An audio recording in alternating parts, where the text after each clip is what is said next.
ரிஷி, இந்த வார இறுதி அரசியல். சோ ஒவ்வொரு வாரமும் வந்து வார இறுதியில் ஒரு அரசியல் நடக்கும். அந்த அரசியல் நடந்துச்சுன்னா அந்த வாரம் முழுக்க அதுதான் ஸ்பீச்சா இருக்கும். அது இப்ப எல்லாருக்குமே தெரிஞ்ச விஷயம். யார விஜய் விஜய் சொல்றேன்றது உனக்கு அரசியல். தெரியும். திரு விஜய் அவர்கள். சோ இன்னைக்கு நாமக்கல்ல இப்போ ஒரு 4-5 மணி நேரத்துக்கு முன்னாடி தான் ஸ்பீச்சை முடிச்சாரு. அந்த ஸ்பீச்சை ஃபுல்லா கேட்டேன். சில விஷயங்கள் அதை பத்தி ஒரு சாமானியனா சில கருத்துக்களை முன்வைக்கிறேன். இது தனிப்பட்ட என்னோட கருத்துக்கள் தான். அதே மாதிரி நீ ஏன் விஜய் ஸ்பீச் கேட்டுட்டு சிரிக்கிற? அவ்வளவு ஹாப்பியா இருக்க? அது ஒரு என்னன்னு சொல்றதுன்னு தெரியல. கடைசியா அதுக்கு ஒரு கன்க்ளூஷன் நானே கொடுக்குறேன். ப்ராபபிலி நீயும் கேட்டிருப்ப. ஏன்னா ஒரு யங்ஸ்டர் அப்படின்னா ஒரு மாற்றத்தை விரும்புற ஒரு சாமானியன்ல நானும் ஒருத்தன். அதனால கண்டிப்பா நான் விஜய் ஸ்பீச்சை கேட்கதான் செய்வேன். நீ தடுத்தாலும் சரி, யார் தடுத்தாலும் சரி. ஓகே, படம் கூட நான் விஜய் படம் கூட அந்த அளவுக்கு பார்த்தது கிடையாது. பட் இந்த ஸ்பீச் வந்து ஃபர்ஸ்ட் டைம் ஃபுல்லா கேட்டிருக்கேன். கண்டிப்பா நானும் விஜய் ரசிகர் கிடையாது. அதான் நான் முதல்ல சொல்றேன்ல, நான் ஒரு மாற்றத்தை விரும்ப ஒரு சாமானியன், அரசியல் மாற்றம். அதனால கண்டிப்பா என்னோட சாய்ஸ்ல விஜய் கண்டிப்பா இருக்காரு. அதனால கண்டிப்பா நான் கேட்கறது செய்வேன். அப்ப அவரோட பேச்சை கேட்டுட்டு அவரோட கொள்கை பிடிச்சிருந்துச்சுன்னா நீ கண்டிப்பா ஓட்டு போடுவேன், அப்படிதானே? கொள்கை சொல்லவே இல்லையே. ஓகே, அவர் பேசுறதுதான் கொள்கை. அவர் பேசுறதுதான் கொள்கை. புரியுதுல்ல? நம்ம அதை புரிஞ்சுக்கணும். அவர் என்ன பேசுறாரோ அதெல்லாம் தான் கொள்கைகள். சரி, அவரோட படங்கள் நான் நிறைய பார்த்திருக்கேன், இல்லைன்னு சொல்லல. சோ இன்னமும் நான் வந்து அந்த படத்தை பார்த்து அந்த படத்துல பாக்குற விஜயை தாண்டி அரசியல்வாதி விஜய நான் பார்க்கணும்னு விரும்புறேன். சோ அந்த வகையில வந்து அவர் எனக்கு தெரிஞ்சு என்னோட நாலேஜுக்கு வந்து அவர் பெருசா அவரோட கொள்கைகளோ இல்ல அவரோட அரசியல் நோக்கமோ இது வரைக்கும் அவர் வந்து வெளிப்படையா ஒரு டிரான்ஸ்பரன்சியா பேசினதை நான் பார்க்கல. அதனால நான் எதிர்பார்க்கிறேன். பட் இது வரைக்கும் நான் வந்து எதிர்பார்த்தது இன்னும் வரல. அதனால ஒவ்வொரு வார இறுதியும் நான் வந்து டிவி முன்னாடி உட்காந்து பார்த்துட்டு இருக்கேன். பட் ரசிகர்கள் என்ன புரிஞ்சுக்கணும்னா, அவர் பேசுறது எல்லாமே கொள்கைகள் தான் என்கிறது மாதிரி புரிஞ்சுக்கணும் நான் நினைக்கிறேன். சோ அதான் என்ன பொறுத்த வரைக்கும் விஜயோட கொள்கைகள்னாலே அவர் பேசுறது கொள்கைகள், அவ்வளவுதான். மேபி அப்படி கூட எடுத்துக்கலாம். ஆனா இன்னைக்கு சில சுவாரஸ்யமான சில விஷயங்கள் நடந்திருக்கு. மேபி அது ஒரு தரப்பு என்ன சொல்லுதுன்னா, ஸ்பீக்கர் போன் ப்ராப்ளம், எக்கோ அடிச்சிருச்சு. அப்புறம் வந்து அங்க கட்டியிருந்த ஸ்பீக்கர்ஸ்ல வந்து இஷ்யூ இருந்துச்சு. அதனால ஏன்னா அவரே அத ஸ்பீச்சை முடிக்கும் போது சொல்றாரு. மேபி ஆனா அந்த ஃபுல் ஸ்பீச்சை கேட்கும்போது அதுல சில விஷயங்கள் வந்து சாதாரணமா அவர் பேசுறதுக்கும் இன்னைக்கு நாமக்கல்ல பேசுனதுக்கும் நிறைய வித்தியாசங்கள் இருந்தது. உச்சரிப்புல வித்தியாசங்கள் இருந்தது. மேபி அவர் சொன்ன மாதிரி உண்மையாவே எக்கோ அடிச்சிருக்குமோ? டெக்னிக்கல் ஃபால்ட் வந்து நிறைய இருக்கு. அது எனக்கு எப்படி சொல்லணும்னு தெரியல. அது மேபி இம்ப்ரூவ் ஆவாங்கன்னு நினைக்கிறேன். டெக்னிக்கல் ஃபால்ட் வந்து ஃபர்ஸ்ட் ஸ்பீச்ல இருந்துச்சு. ஃபர்ஸ்ட் ஸ்பீச்ல வந்து கரண்ட் போச்சு. இந்த ஸ்பீச்ல வந்து சம் டெக்னிக்கல் கிளிச்சஸ் இருந்துச்சு. இல்ல, டெக்னிக்கல் கிளிச்சஸ் இருந்துச்சுன்னா இப்போ சொல்ற விஷயம் வந்து ஏன்னா பியா போகாதுல்ல. ஏ வந்து ஏயும் எக்கோ அடிக்கும், பி பிபின்னு எக்கோ அடிக்கும். பட் ஏ பியா எக்கோ அடிக்காதுல்ல. ஒரு சாமானியனோட டவுட் தான் இது. ஏன்னா சில வார்த்தைகள் அவர் பிரயோகம் பண்ணதே வந்து ரொம்ப கஷ்டப்பட்டு தடுமாறி ப்ரொனவுன்ஸ் பண்ண மாதிரி இருந்தது. மேபி டெக்னிக்கல் இஷ்யூவா இல்ல என்ன அப்படின்றது தெரியல. நிறைய விஷயங்கள்ல வந்து ஒரு கட்டத்துல அது அவருக்கே ஃபீல் ஆயிடுச்சுன்னு நினைக்கிறேன். அதனாலதான் அவர் ஸ்பீச்சை முடிக்கும் போது மைக்ல கொஞ்சம் ப்ராப்ளம் இருந்துச்சு அப்படின்னு அவரே ஒரு ஸ்டேட்மெண்ட்டை சொல்லிட்டு தான் முடிச்சாரு. மேபி தெரியல. மேபி எனக்கு தெரிஞ்ச நெக்ஸ்ட் ஸ்பேஸ்ல வந்து இதெல்லாம் இம்ப்ரூவ் பண்ணுவாங்கன்னு நினைக்கிறேன். இதெல்லாம் வந்து விஜய் எதிர்கொள்ற இனிஷியல் இஷ்யூஸ் இல்லையா? ஸோ இதெல்லாமே வந்து மேபி நெக்ஸ்ட் ஸ்பேஸ்ல எல்லாமே வந்து அவர் இதெல்லாமே இம்ப்ரூவ் பண்ணிடுவாங்க. ஆட்டோமேட்டிக்கலி தே வில் லேர்ன், எனக்கு தெரிஞ்சு இதெல்லாம். ஸோ பாரா, நம்ம இந்த வீடியோ பொறுத்த வரைக்கும் நம்ம 2 விதமா பார்க்கலாம். ஃபர்ஸ்ட் இனிஷியலி வந்து இந்த விஜய் ஸ்பீச்ல வந்து பாசிட்டிவான விஷயத்த நம்ம இனிஷியலி பார்ப்போம். அதுக்கு பிறகு அவர் எப்படியெல்லாம் இம்ப்ரூவ் பண்ணலாம்ங்கிறத நம்ம செகண்ட் பார்ப்போம். இம்ப்ரூவ் பண்ணலாம்னு சொல்லும்போது நம்மளுடைய கண்ணோட்டத்துல வந்து இதெல்லாம் மிஸ்டேக், ஒரு சாமானியனோட கண்ணோட்டத்துல நம்ம ஒரு மக்களா நம்ம என்ன எதிர்பார்க்கிறோம் அப்படின்றத நம்ம இந்த சேனல்ல நம்ம பிரதிபலிக்கிறோம். எஸ். ஸோ இனிஷியலி பாசிட்டிவ்ஸ் பார்க்கலாம். சரியா? உன்னோட கொஸ்டின்ஸை கேளு. So I will be answering. இல்ல, எனக்கு எப்படி தோணுச்சுன்னா, இன்னைக்கு வரைக்கும் அவரோட ஸ்பீச்ல வந்து எதிர்கட்சின்னு சொல்றதை விட ஆளுங்கட்சியா இருந்தாலும் சரி, இல்ல பிற மாநில கட்சிகள், அப்புறம் வந்து நேஷனல் பார்ட்டிஸ் லைக் பிஜேபி, இதை தாக்கி பேசுறத மட்டும்தான் ஒரு அறிக்கையா வச்சிருக்காரே தவிர, எனக்கு தெரிஞ்சு இப்போ நம்ம தமிழ்நாட்டுல இந்த பிரச்சனைக்கு வந்து இந்த மாதிரியான ஒரு தீர்வை கொடுத்தா சரியா இருக்கும், இல்ல இந்த மாதிரியான ஒரு கட்டமைப்பை கொண்டு வந்தா சரியா இருக்கும், அந்த மாதிரி ஒரு பேச்சை நான் வந்து ரொம்ப எதிர்பார்க்கிறேன். பட் ஒவ்வொரு வார இறுதியிலும் எனக்கு வந்து என்னோட நம்பிக்கை தான் வீண் போகுது. லுக், எஸ், உன்னோட எக்ஸ்பெக்டேஷன்ஸ் வீண் போயிருக்குன்னு அந்த கொஸ்டின்ஸ் என்னால புரிஞ்சுக்க முடியுது. பட் நான் இதுல நல்ல ஒரு விஷயம் என்ன நினைக்கிறேன்னா, அவர் வந்து டிஎன்பிஎஸ்சியில வரக்கூடிய ஒரு 4 கொஸ்டின்ஸுக்கு வந்து அவர் ஆன்சர் சொல்லியிருக்காரு. ஃபர்ஸ்ட் 10 மினிட்ஸ்ல வந்து அவர் டிஎன்பிஎஸ்சி கொஸ்டின்ஸ் அண்ட் ஆன்சர்ஸ் வந்து சொல்லியிருக்காரு. நான் அது 4 விஷயம் நான் சொல்றேன், ஒரு கியூரியாசிட்டி, புரியுதுல்ல? விஜய் ஃபேன்ஸுக்கு கண்டிப்பா இது வந்து ஒரு லேர்னிங் லெசனா இருக்கும். டிஎன்பிஎஸ்சி ஆஸ்பிரன்ஸுக்கு வந்து கண்டிப்பா இது ஒரு லேர்னிங் லெசனா இருக்கும். மேபி நீ சொல்றது எனக்கே ஷாக்கிங்கா இருக்கு. மேபி அந்த அளவுக்கு கிராஸ் பண்ற அளவுக்கு எனக்கு மூளை இல்லையோன்னு இப்ப தோணுச்சு. இல்ல, அவர் வந்து வீட்ல இருந்து நல்லா லேர்ன் பண்ணியிருக்காரு. ஸோ நாமக்கல் என்னெல்லாம் விஷயங்கள் நடக்குது, எதெல்லாம் விஷயங்கள் வந்து டிஎம்கே வந்து அவங்களுடைய மேனிஃபெஸ்டோ, எலெக்ஷன் மேனிஃபெஸ்டோல சொல்லியிருந்தாங்க, அது எதெல்லாம் நடைமுறை கொண்டு வரலங்கிறது எல்லாமே வந்து அவர் லேர்ன் பண்ணியிருக்காரு. அந்த விஷயத்த வந்து அவர் சொல்றாரு. ஸோ இனிஷியலி வந்து நாமக்கல்ல இருக்கக்கூடிய ஸ்பெஷாலிட்டியை வந்து அவருடைய ஃபேன்ஸுக்கு சொல்லிக் கொடுக்குறாரு. ஸோ அது வந்து என்னை பொறுத்த வரைக்கும் பெஸ்ட் திங் தான். ஒரு ரெஸ்பான்சிபிளான ஒரு சிட்டிசனா அவர் இருக்காரு. ஸோ அவர் ஒரு டீச்சரா வந்து அவருடைய ஃபேன்ஸுக்கு வந்து இந்த விஷயத்த சொல்லிக் கொடுக்குறாரு. ஸோ அது வரைக்கும் எனக்கு பிடிச்சிருந்துச்சு. நான் வந்து என்பிஎஸ்சி பொறுத்த வரைக்கும் எனக்கு பிடிச்சிருந்துச்சு.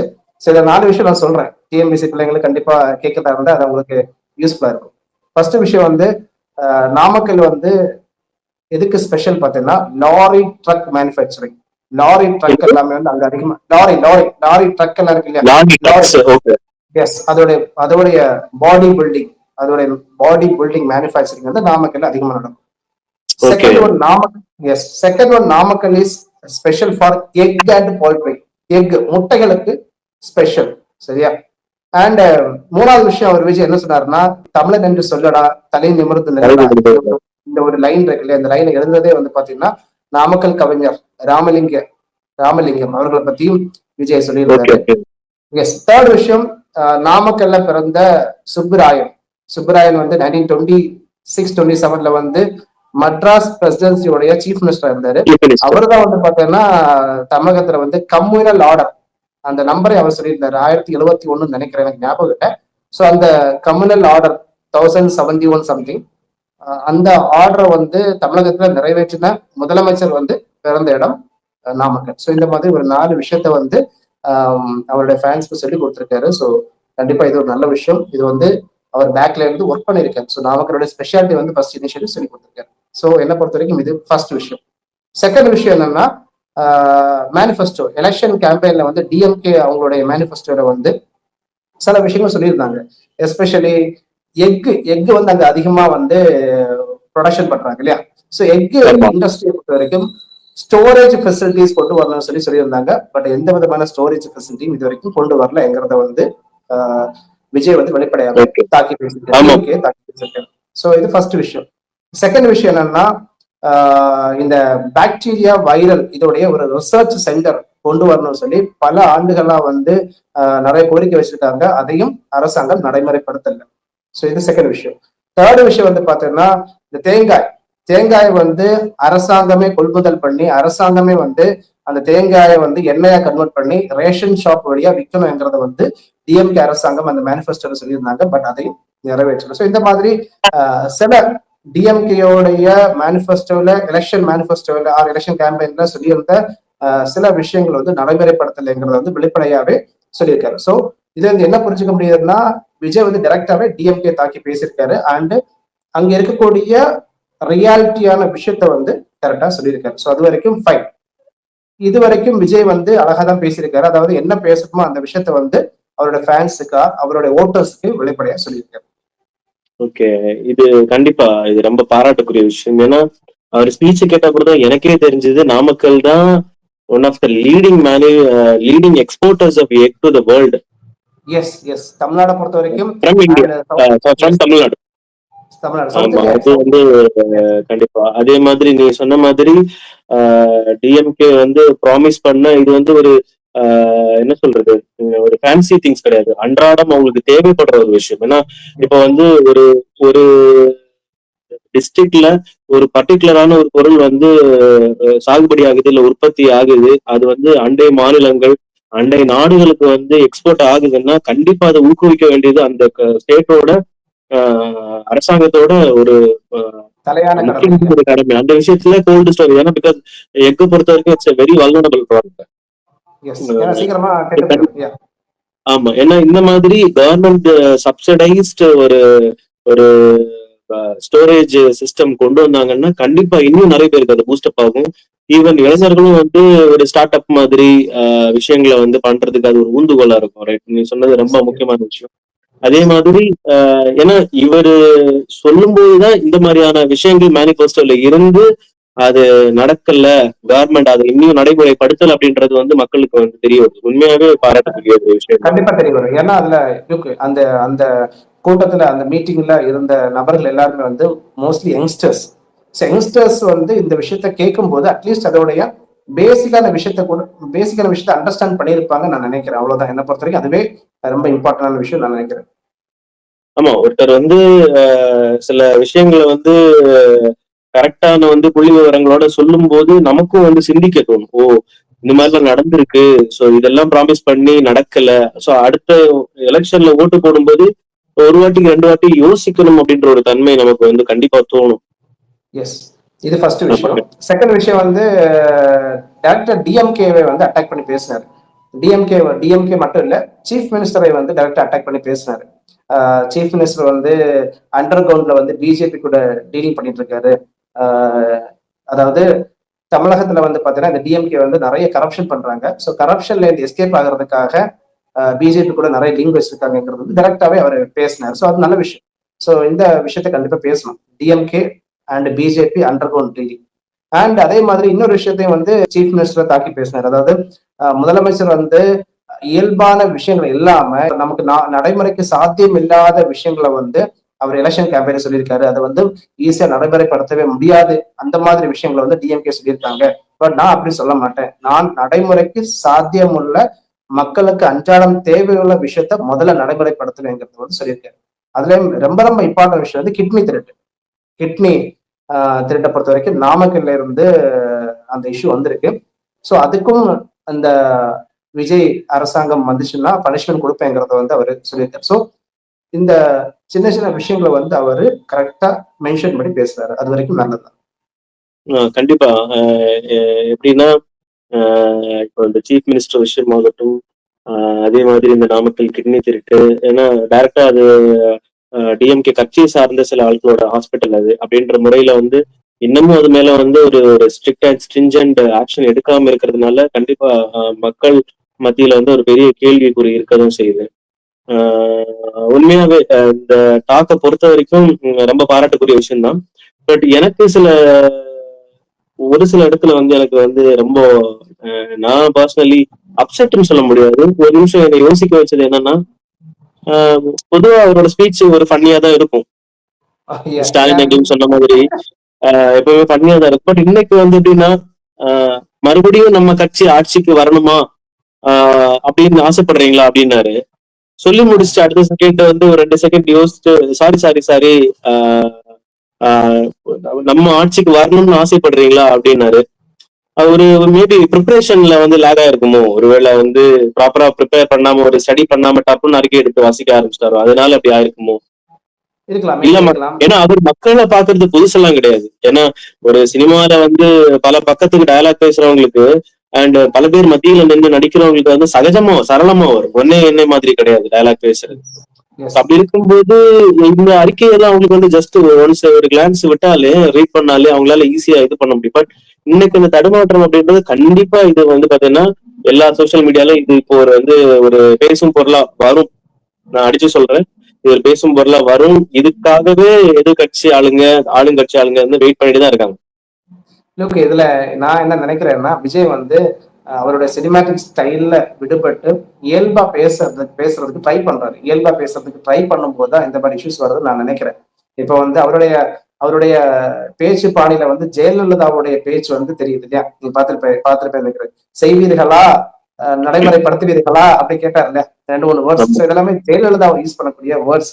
ஸோ அவர் இயல்பா பேசுறதுக்கு ட்ரை பண்றாரு. ஸோ அவருடைய அந்த சினிமேட்டிக் ஸ்டைல்ல இருந்து விடுபட்டு இயல்பா பேசுறதுக்கு ட்ரை பண்றாரு. நான் என்ன நினைக்கிறேன்னா, ஒரு 2 3 மீட்டிங் நடந்து முடியும் போது அவர் கொஞ்சம் கூட லேர்ன் பண்ணி அவர் கொஞ்சம் கூட நிதானமா பேசுவாருன்னு எனக்கு தோணுது. இதெல்லாமே வந்து ஆஹ் மக்கள் கிட்ட பேசுறது, அதாவது மக்கள் கிட்ட பொலிட்டிக்கலி பேசுறது, அந்த பெரிய மேடையில பேசுறது விஜய் பொறுத்த வரைக்கும் பார்த்தீங்கன்னா இது இனிஷியல் ஸ்டேஜஸ். ஸோ மேபி போக போக இம்ப்ரூவ் ஆவாருன்னு எனக்கு என் மைண்ட்ல தோணுது. புரியுதுங்களா? நான் ரொம்ப கிரிட்டிசைஸ் பண்ண விரும்பலையா, ரொம்ப கிரிட்டிசைஸ் பண்ண விரும்பலைன்னா ஒரு இனிஷியல் ஸ்டேஜஸ்ல வந்து இந்த மாதிரி ஃபால்ட்டி ஆர் இந்த மாதிரி இஷ்யூஸ் இருக்கதான் செய்யும்னு எனக்கு தோணுது. என் மைண்ட்ல எல்லாருமே அவரோட சினிமா கேரியர் எடுத்து பார்த்தாலுமே முதல் படங்கள், அவரோட முதல் படத்திலேயே அவர் வந்து ரொம்ப சொதப்பாலா நடிச்சு அவரால் நடிக்க முடியாதுன்ற ஒரு லெவலுக்கு வந்து மத்த ஆளுங்க எல்லாம் அவரை பார்த்தாங்க. இவனால எப்படி நடிக்க முடியும், இவனால எப்படி வந்து மேல வர முடியும். ஆனா இன்னைக்கு வந்து இந்தியா, தமிழ்நாடு கிடையாது, இந்தியன் இண்டஸ்ட்ரியிலேயே வந்து one of the highest paid actor அப்படின்னா திரு விஜய் அவர்கள் தான். அதுல எந்த மாற்று கருத்தும் கிடையாது. ஓகே, அந்த அளவுக்கு வளர்ந்துருக்காருன்னா கண்டிப்பா அரசியல்லையும் மேபி இது அவருக்கு ஒரு தொடக்கமா இருக்கிறதுனால சில தடுமாற்றங்கள் இருக்கலாம். பட் எனக்கு தெரிஞ்சு அவர் வந்து இந்த பேஸ்ல போவாரு, இந்த பேஸ்ல இனி அவரை ட்ரிம் பண்ணி டிஃபைன் பண்ணி கொண்டு போவாரு அப்படின்னா கண்டிப்பா வந்து ஒரு one of the strongest political லீடரா வர்றதுக்கான நிறைய வாய்ப்புகள் இருக்கு. கண்டிப்பா நம்ம அதை எதிர்பார்க்கிறோம். எஸ், எனக்கு ஒரு கொஸ்டின் என்னன்னா, இவர் பேப்பரை பார்த்து வாசிக்கிறாரு, ஒரு 8 9 பேஜ் பேப்பரை எழுதி வச்சிருக்காரு. ஸோ அதை பார்த்து வாசிக்கிறாரு.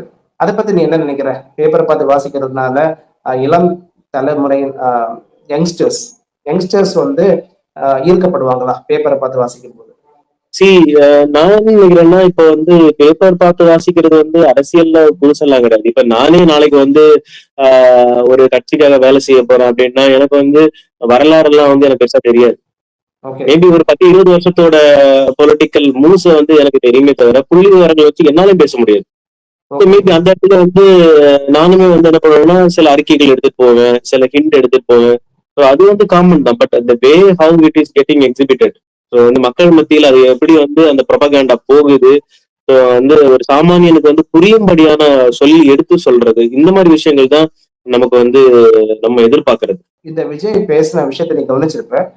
இந்த சேம் விஷயங்கள் வந்து சீனியர் சிட்டிசன் முதியவர்கள் இந்த பேசினால ஈர்க்கப்படுவாங்களா? இதுல வந்து என்னோட கருத்து என்னன்னா, இந்த இந்த அவரோட பேச்சானது வந்து எப்படின்னா, எகைன் நான் வந்து சொல்ற ஒரே விஷயம் வந்து சினிமாட்டிக் ஸ்டைல்ல தான் இருக்கு. விஜயோட சினிமாவை யார் பார்க்க போறாங்க? 50 வயசுக்கு மேல 60 வயசுக்கு மேல உள்ளவங்க பார்க்க போறாங்களா? கிடையாது. அங்கேயுமே பார்த்தோம்னா யங்ஸ்டர்ஸ் தான் அதிகம். சோ அந்த யங்ஸ்டர்ஸையும் தாண்டி நம்ம முதிர்ந்தவர்களையும் வந்து அரசியல்ல அவரோட கட்சிக்கு ஈர்க்கணும் அப்படின்னா இன்னும் வந்து அவரோட பேச்சுல வந்து முதிர்ச்சி இன்னும் ரொம்ப தேவை. நண்பா நம்பியை விட்டு பெரியவர்களே தாய்மார்களேன்ற அளவுக்கு அவர் இன்னும் வரணும். நீ சொன்ன வேர்டு கரெக்டான வேர்டு. நண்பா நம்பி அந்த வேர்டை விட்டுட்டு பெரியவர்களே தாய்மார்களே வரும்போதுதான் எல்லாருமே லிசன் பண்ணுவாங்க. Yes, correct. கண்டிப்பா. அண்ட் இன்னொரு கொஸ்டின் நான் கேட்கிறேன். இப்ப இவர் வந்து பிஜேபி, ஏடிஎம்கே, டிஎம்கே தாக்கி பேசுறாரு. இந்த மாதிரி தாக்கி பேசும்போது நாமக்கல்ல இருக்கக்கூடிய டிஎம்கே வேட்பாளர், நாமக்கல்ல இருக்கக்கூடிய ஏடிஎம்கே வேட்பாளர் அண்ட் யார் ஜெயிச்சாங்க, யார் தோத்தாங்க, அந்த கான்ஸ்டியூன்சில எப்படி ஓட்டிங் எல்லாம் நடந்திருக்கு, இதை பத்தி எதுவுமே பேசலையே. சோ அதை பேசணுமா வேண்டாமா? கண்டிப்பா. அதையும் வந்து ஒரு ஒரு ஒரு கால்குலேஷன் வந்து மேபி பேசலன்னா கூட அவர் மைண்ட்ல அது கண்டிப்பா இருக்கணும். அவருக்கு தெரியணும் அங்க இருக்கிற நடைமுறை என்ன, அங்க எந்த கட்சி பலமா இருக்கு, எந்த கட்சி வந்து பலமா இருந்து அவங்க என்ன பண்ணணும் என்ன பண்ணல அப்படின்றதெல்லாம் வந்து தெரிஞ்சு வச்சுக்கிறது ரொம்ப அவசியம். பட் அதுல ஒரு சில விஷயங்களை வந்து அவரு சொல்லலாம், கருத்தா வந்து தாராளமா சொல்லலாம். ஏன்னா இந்த மாதிரி திரும்ப நாமக்கல் எப்ப வருவாருன்னு சொல்ல முடியாது. ஸோ அண்ட் அதே மாதிரி ஒவ்வொரு மாவட்டங்கள்லயும் போயிட்டு ஒவ்வொரு மாவட்டத்துடைய ஸ்பெஷாலிட்டி அண்ட் சேம் விஷயத்த பேசுறதை விடவும் அந்த இடத்துல இருக்கக்கூடிய வேட்பாளரை எதிர்த்தும் பேசலாம் இல்லையா? ஸோ அப்படி இருக்கும்போது மக்களுக்கு கொஞ்சம் கூட கவன ஈர்ப்பு வரும் இல்லையா, எஸ்பெஷலி முதியவர்கள். கண்டிப்பா. ஸோ இதெல்லாம் தான் என்னோட கொஸ்டின்ஸா இருக்கு. அதாவது நெகட்டிவ்ஸ் வந்து நான் இதெல்லாம் நான் சொல்ல நினைக்கிறேன். அல்லாம வந்து என்னோட கருத்து பிரகாரம் விஜய் வந்து இம்ப்ரூவ் ஆகிட்டே போறாரு. ஸோ மேபி வந்து அவரோட ஓட்டு ஷேர் இன்க்ரீஸ் ஆகும் தான் நான் நினைக்கிறேன். பொறுத்திருந்து பார்க்கலாம். உன்னுடைய ரொம்ப பொறுக்கலாம். அடுத்த வார இறுதியில மீண்டும் பார்ப்போம். தேங்க்யூ பலா, தேங்க்யூ.